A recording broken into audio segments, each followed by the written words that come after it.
Write out the prime factorization for 42. Now what we're going to do is we are going to make a factor tree and then use that to write out our prime factorization. So how do you make a factor tree? Let's go off to the side here.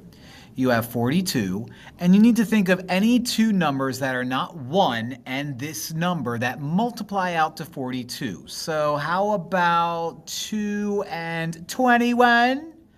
Now, if any of these numbers are prime, circle the numbers. 2 is prime because you can only divide 2 by 1 and itself.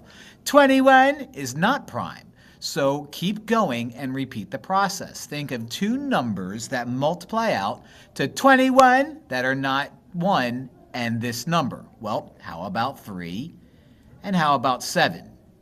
Now, if those numbers are prime, circle them. Well, they both are. 3 is prime and 7 is prime.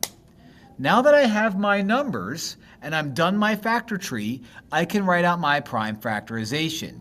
Prime factorization is written out by you taking your numbers, multiplying all of them together and putting them in order. So in order, I have 2, 3, and 7. So I'm going to write out 2 times 3 times 7. And that's how I find my prime factorization for 42.